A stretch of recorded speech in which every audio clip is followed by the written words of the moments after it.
Hello everyone, and today I am finally decided to give you my spoiler thoughts on essentially what is for X-Men Apocalypse, essentially. And I'm here in my own room doing a review of that instead of my typical living room area that I usually do it in. So yeah, I decided to talk about, in this video I'm talking about what I personally thought of the more spoiler-heavy parts of X-Men Apocalypse. One of the biggest things I'll say is that Stryker, coming back from Days of Future Past, is in this film. I forgot the actor who plays him, but he gives him a good performance. I really liked him, even though they did kind of retread parts of X-Men 1 and 2. I will fully admit this is a movie that's very much like the best of all previous X-Men movies. I will fully acknowledge that. I really do, and I acknowledge this movie has highlights from the original parts, but I really have no problems with that, as long as I do it in A, good fashion, and B, good. There's a lot of people in film are now saying, give me something I haven't seen before. And while I do mean that's a really great point, if you aren't going to give me something new, at least, and if this is already a pre-established franchise, at least show the best of the franchise into one movie, and at least make it like the best. And yes, it may be a bit of a retread essentially, but at least it will be like the best of the best in the movie. For me, this is the best cast. This is the best characters. This is the X-Men characters from the 90s. We have Cyclops, Storm, Jean Grey, all these other great characters from the comics, essentially. And holy hell, are they good! And of course, they have other characters like Professor X and others. So for me, people saying, "Oh, redundant characters we've seen before," it's like, yeah, I know. They're trying to make it the whole type of. They're trying to make it. Essentially, they were trying to make this like the most X-Men-y movie X-Men possible. They weren't trying to make it the most revolutionary, not the most groundbreaking, but this is like the most orangey like of an. If you call on words really. Of an X-Men movie. If you want the best of X-Men, it's this movie. Like how in certain stores that you would see, look at these old certain albums of these musicians. Well, guess what? They now make modern soundtracks. Just put all their best songs into one simple disc. Like I see in stores, I see like those of I see the best of Bruce Springsteen or best of ABBA or best of Beatles in stores. And to me, this is very much the same thing. And granted, some people may not like that, and I fully acknowledge that. And if you're upset by that, then right on, you've a complete nothing more than a complete another right to be upset about that. But at the very least, give yourself a good reason to argue for that. Enough of that. Some real sports. I think I said before, they go to Alkali Lake, which didn't have that much of a problem with, because I'm like, you know what, I freaking love Alkali Lake. I've never been to Alkali Lake, surprisingly. You know, I live in British Columbia.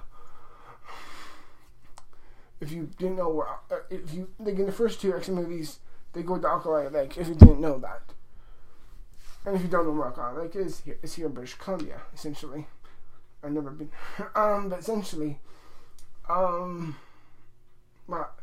you know, they get taken into a big facility, and in that big facility type of area where their main characters like Mystique and Quicksilver and some other characters, and Warrior McTaggart. A few other characters are kept capturing them. Stryker's taking note. It's like some species like that. And it's kind of like, Jean Grey, Cyclops, and Nightcrawler are broken in to break them out. And it's like, oh no. It's like, oh wait, there's a big machine thing in here. It's like, what's inside of it? And it starts gearing up, it starts letting loose, and it's like, no way, oh no way. And it's like, shing, like, it's Wolverine. It's fucking Wolverine, and my god, it's a Wolverine we haven't seen before. This is much more, like in the movies we've seen before, we've always seen Wolverine as a poor, tormented soul who's dealt with the sins and the unfortunate tragedies of his past. In this movie, we see Wolverine in a much more different spectrum. we see him much more as an X-23, or I think it was X-23 or 24, X-24 or X-23, whatever mark percent from the comics, X-23, X-24 of course wasn't much. So I'm sorry for that. Wolverine, and him with a piece of gear on his head, and he's like, where it looks like he's something out of like a Victor Frankenstein novelization look of it. I loved it. It was so great. And as much as I loved the other movies, it seemed like every other scene with Wolverine when he's attacking someone always felt a bit reserved. Like, this is a bloodlust, bloodthirsty, savage monster who will wreck the hell and back of essentially, of course, of when he attacks someone. And in all the other movies, X-Men 1, 2, 3, Origins, the Wolverine, and Days of Future Past, it seems like with all those movies, with Wolverine in them, you feel like you would always attack someone and there'd be no scratch of blood. Granted, the only time you ever got to see any blood at all before this movie was in Days of Future Past. Well, like from the main movies themselves, not including the sidetrack origin ones, because those are pretty much pointless. Even though I do really like Wolverine, the Wolverine movie, the 2013 Wolverine movie itself, I like that one fine. But yeah, I always felt like there was almost no blood, except for that scene in Days of Future Past when the beam into the past was like took a thing into his brain, and he's like, it kind of snaps him out of it, and he accidentally slices. I forgot the character's name, who's played by Ellen. No. God damn it. The girl in Days of Future Past who's kind of striking the beams into his head, and he's kind of taken out, and he kind of accidentally slices her, and she loses a lot of blood. That's the only time I ever felt like his actions actually had some real bloody, quote unquote, bloody mass to it. And for me at least, I thought that was a good little tidbit, like how savage and how bloodthirsty he could really be. And finally, we got to see him drawing some friggin' blood, and there was like I'm like, yes, finally I get to see that. And there's a brilliant moment that I couldn't spoil before, because this is before, but in this video I will. The scene in the forest where, like, it sets up that Magneto might get taken away from his family, and he's like, he promised his daughter that he wouldn't leave her, he would never get taken away. And kind of, it's someone hinted, he's like, you're just gonna take me. He's like, oh wait, but his daughter acts up, and it's kind of like, oh crap, oh no. She is like, she's not really Scarlet Witch, but it's like, it looks like his daughter, who's like 5, 6, 7 years old at least, like she can have some kind of control of the animals, which I thought was interesting, but I didn't think that was fully realized. But they had bows and arrows instead of guns, because you can control metal, of course. So they have bows and arrows, and like the part that can puncture you is, I think it was rubber. It was not metal. So I thought that was a real. There's like the part, like the people in the force like held them captured with the bows and arrows. I'm like, that made total sense. That really made a lot of sense to me. I'm just like, that's smart. Just use bows and arrows, but with plastic sharp edges instead of actual bone or obsidian or rock or metal. I need some kind of comprehension of metal at least, because the ground is made of comprehended metal at least. It's compressed metal within the ground, and I like how they explore that, especially when you take Apocalypse takes him back to, I think it was back to Poland in 1940. And back to the old remains of the Nazi camps in Poland, and he essentially uses the power of Earth, because Apocalypse just breaks Magneto at his breaking point. And like, that was a really good point to bring up if in the movie itself. And okay, going back to the forest part. Unfortunately, his daughter releases a bunch of birds that attack the people who hold Magneto hostage, and one of them releases an arrow, and it goes through his daughter and into his wife, and so it kills him, kind of like an instant kill. It's kind of like, oh goodness, it's like, now, admittedly, I mean, that is a bit of a stretch. Like, okay, it killed both his daughter, that arrow went through his daughter, killing her and his wife. I'm like, okay, that was a bit odd, but holy shit, his performance really just kept, instead of me just kind of, sorry for shaking this, there we go, and instead of like, essentially, it was a bit hard to be like, oh my, what, like, like, how could that go through his daughter and his wife, just killing them both? I'm like, that's a bit weird, Emily, but I'm like, you know what, the performance kept me going from, whoa, that was too ridiculous. Like, that performance from Fassbender just pulled me back. I'm like, yes. And then he's just like, is this what you want from me? I'm just like, fucking feels, man. Oh, shit, that feels. Every scene with Magneto it's like something from a better movie, at least. It's like something completely out of a hardcore drama. And every scene with him really felt like that was a real tragedy. That was a real harness for him why he's going to Apocalypse. He's at the lowest of his lows, and Apocalypse just breaks him, essentially, and he's like, I will break you.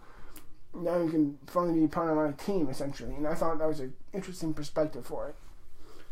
And the final, I love, this isn't a spoiler really, but it's like, I love in the end, in the big action scene in Egypt, that Magneto, like, there's Apocalypse and his friends are like in a building. I mean, Magneto takes two big metal poles and crushes them into the ground. It's like, or it's like that. And there's like a big action between Apocalypse and his old friends. I'm like, I don't know why, I just really love that. And the reason, not the reason itself, but the way they took Apocalypse down, the way they defeated Apocalypse, at least, I thought was really interesting. The way they brought it into Xavier's mind, and then, Jean Grey go easy allowed Jean Grey's, I don't know what it was, at least a part of Jean Grey to go into his mind, and she unleashed herself, she unleashed her powers of Phoenix, and it's like, finally, get to see it.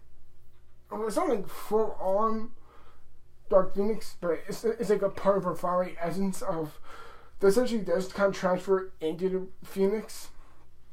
And the scene that fire blazed around her was like a real comic book orgasm. Thank you. It's like, I'm like, oh, thank you, Bryan Singer. That was fucking amazing. Yeah, oh my god. That was probably too crazy. Essentially, like how she defeated him with her powers and Xavier's mind, I thought that was very interesting. That was handled very well. Quicksilver said he's Magneto's son, and he never really confronts Magneto about it. I'm just like, that was a bit of a tease, too much. I'm like, when he's in the trailer, I'm like, I wonder how they execute that in the movie. And it's like, it never really came to that. I'm like, you fucking A, man.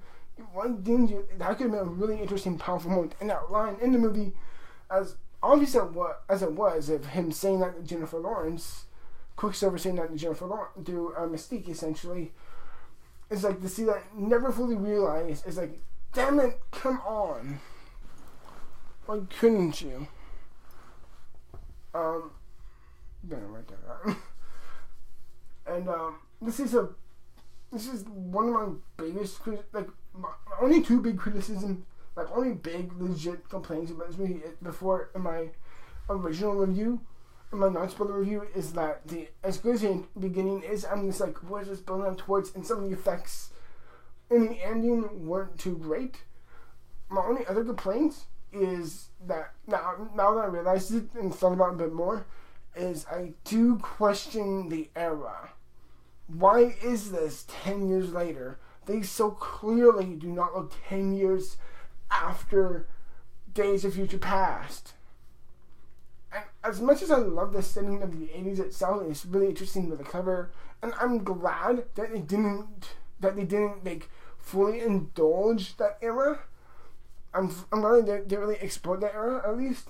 But I'm still like, it's still entirely entirely pointless. There's no point at all for them to say this isn't, like, this is a, like, Superman the movie is kind of addressed as a 10-year anniversary at that point of, you know, Mystique and Magneto saving, not essentially saving Nixon, but at least sparing the president and all the other people at that big finale scene in Days of Future Past. And they're saying, oh, it's 10-year anniversary. I'm like, that's totally pointless. And it doesn't need to be 10 years. If they said that this is like, if they established this, because Days of Future Past was in 1970, they said it was in 1973.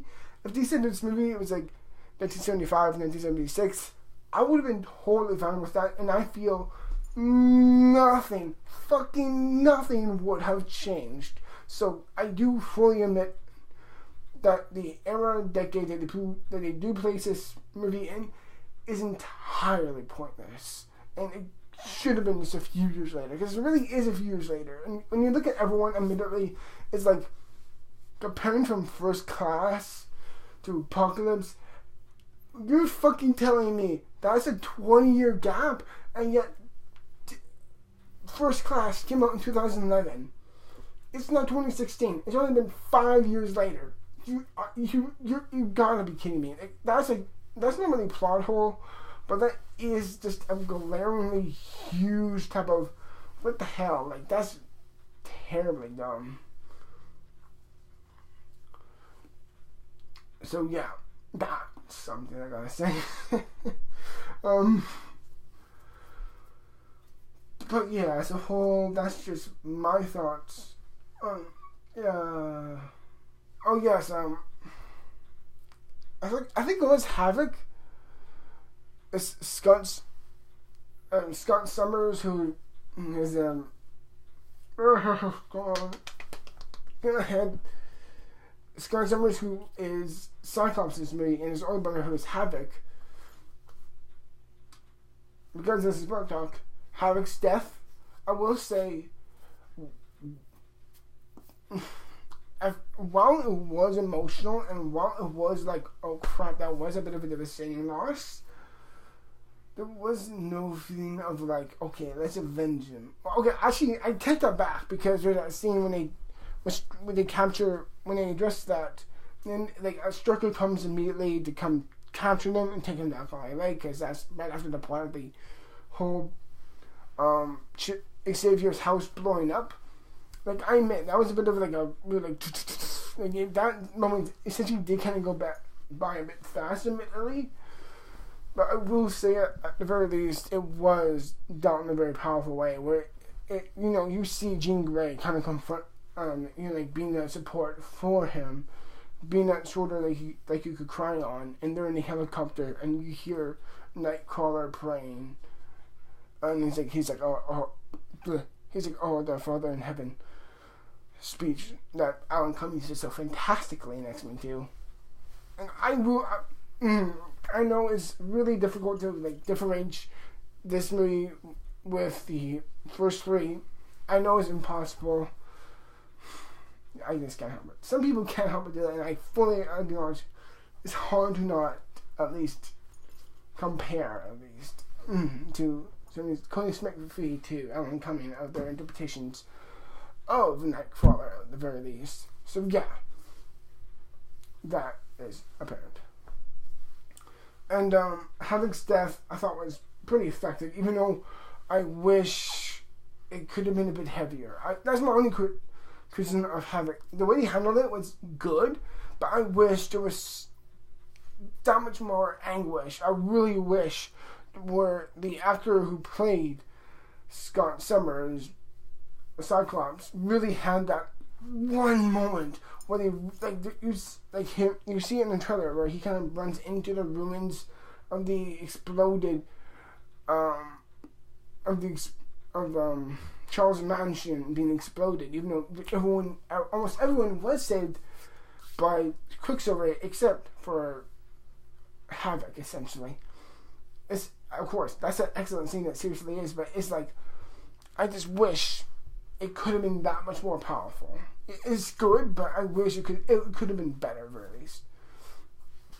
So yeah, Um, Again, I gotta talk about it. Oh my god, the Quicksilver scene. I freaking love it so much. The song choice of the Arithmetics by the song "Sweet Dreams" by the Arithmetics is an excellent song to use.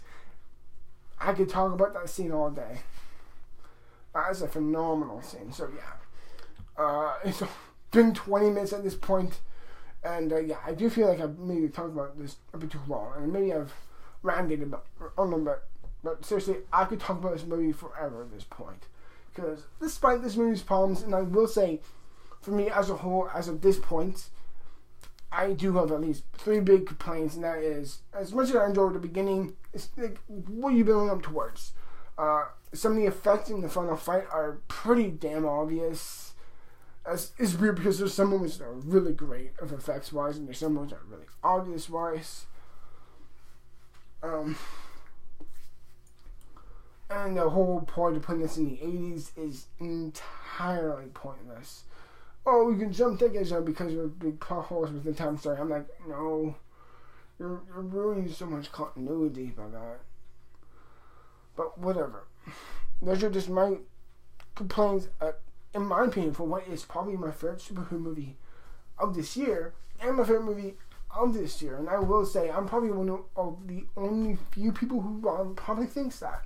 I'm not joking. It really is my favorite movie at this point this year. I love the story, I love the feeling, I love the tone, I loved so much of this movie. And yes, it's not perfect. I admit that.